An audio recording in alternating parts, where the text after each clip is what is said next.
Peace Project. We have your top stories tonight, but for now let's start with breaking news. Japanese fighter planes bombed Pearl Harbor at 7:48 a.m. on December 7, 1941.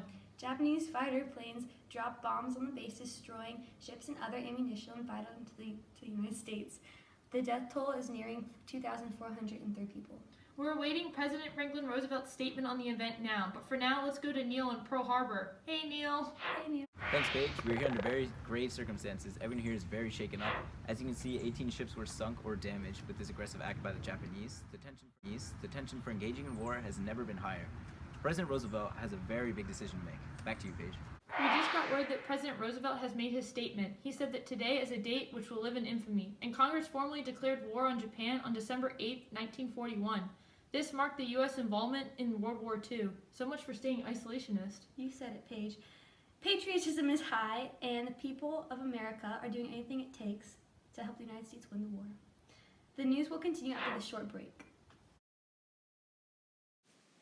Have you ever been sitting at home with nothing to do? So bored because there's absolutely nothing going on? Well, worry no more because we have the ultimate solution. Now introducing the Slinky.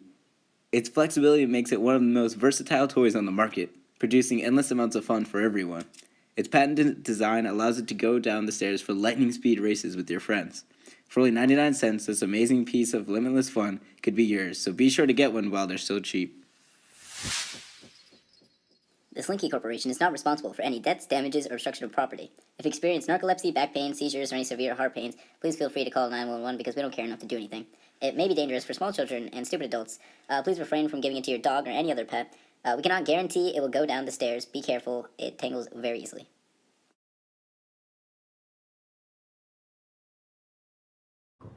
Welcome back to 1940s Now, beginning our entertainment portion of the program. We'll talk about major movies during this section. This past weekend, I just saw It's a Wonderful Life, starring James Stewart as George Bailey and Donna Reed as Mary Hash. I saw that too. It features a businessman named George Bailey as he contemplates suicide after hitting a low point in his life. After preparing to jump off a bridge, a guardian angel appears and takes him to see what life would be like without him.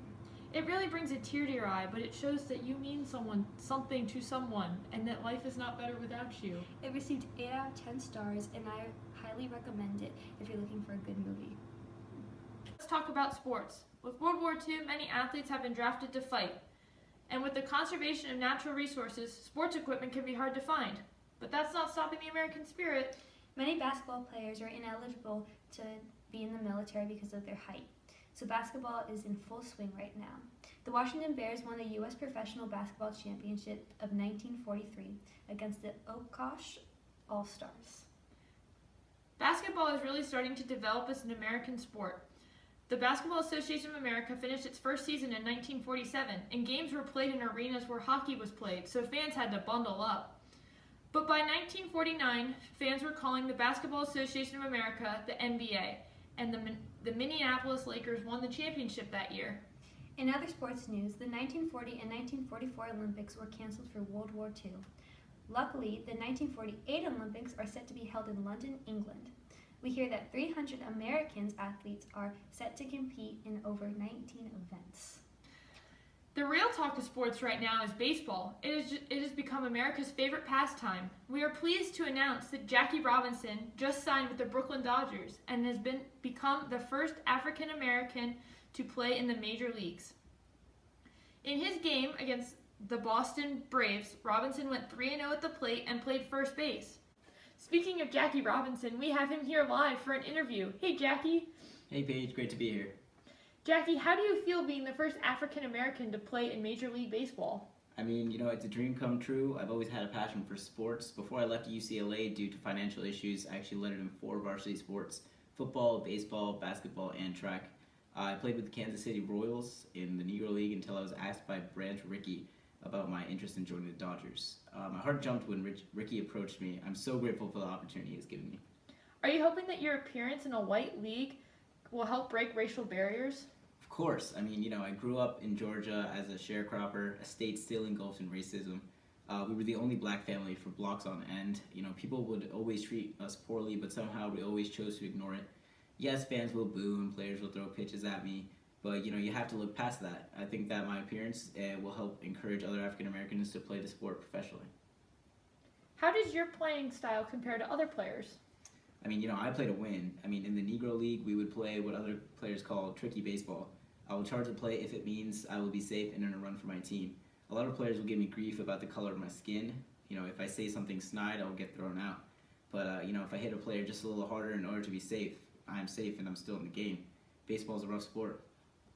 Last question. How do you deal with the constant mistreatment from other players? My manager told me to keep my cool at all times, no matter what. If you make white people mad, then they're going to attack you. It's better just to keep your cool. It's going to be unfair, but it's unfair whether I'm on the field or I'm in a restaurant. But I have a better batting average than most of them, so who's the real winner here? Good luck with your career. We're all rooting for you. Thanks. Wow, he was such a sweet guy. I love his sense of style. Speaking of style, let's talk about today's fashion trends. Fashion is really focused on comfort and glamour right now. Bright colors are really in. Men are typically seen wearing suits, ties, and hats. Women are still seen wearing dresses, animal skins, but you never really see them without gloves anymore. Popular stores of today include Coach and Buckle Inc.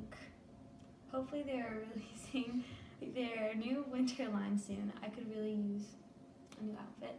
If you can't tell already, we typically wear the same thing every day, so a new outfit would be nice. You look great, Paige. Thanks, You Sophie. look So do you. wonderful. Thanks. I wear it every day. Yeah, Every day. We'll be back after the break. Are you tired of just walking into your house and finding items broken all over the place? Picking them up and just wondering what to do? And then you get tape and then you just drop it. And then you try and fix it over and over and over again. But clearly it just doesn't work. Well, we have the solution for you. It's called Elmer's Glue. We'll say goodbye to all the frustration and depression that tape will cause, because now you have Elmer's Glue, and the super sticky design makes it more reliable than tape and just as durable as a nail. So get yours now. Hi, my name is Jackie Robinson, the first African American to sign with the Brooklyn Dodgers. I'm also the first to go into any major league team. Back in my day, I didn't, have glue or anything to fix all the things that broke. I used to break things all the time. But, now that they have glue, I highly suggest that you guys get it. It's super helpful for everyday problems. I was trying to set up this baseball rack and, glue did the job. Trying to set up this mirror, glue handled it. So I totally suggest that you guys get it. Glue is the way to go. Don't ever use tape. Glue is the way to go. Elmer's, yeah. When you don't know what to do, use Elmer's Glue. We just got breaking news. Chuck Yeager just broke the sound barrier. He flew his X-1 over Rogers Dry Lake at an altitude of 40,000 feet. At that altitude, the speed of sound is 662 miles per hour. His plane, Glamorous Glenn, was able to break the barrier by exceeding 662 miles per hour. I heard that the rocket was modeled after a .5 caliber bullet. We go to Neil live in South California, who just watched the achievement of Yeager. Hey, Neil. Hey Paige, as you can see behind me, Chuck Yeager is flying after his great achievement. The date is October 14th, 1947. With this achievement, maybe we'll be able to break the speed of light in 20 years. Science is really advancing. Well, that was all the news in the 1940s. It's a really crazy decade. I only imagine what the 50s will bring. Who knows, honestly. We had some crazy fashion trends, some intense moments during Pearl Harbor, Oh, yeah. World War II. And the Dodgers signing Jackie Robinson, It's a real achievement. We're really making it. I know. Wow, 40s, this is one of the biggest decades, I think. I mean, I can't even imagine what else could be bigger What than else this. could be? I mean, the sound barrier. I mean, science. I mean, really they taking off. broke it. I know. They broke the sound barrier. Yeah. I mean, what's next? Who knows? Flying cars. Well, I'm Paige Broderick. And I'm Sophie Register. Thank you for joining us today on 1940s Now. Catch us tomorrow at 10.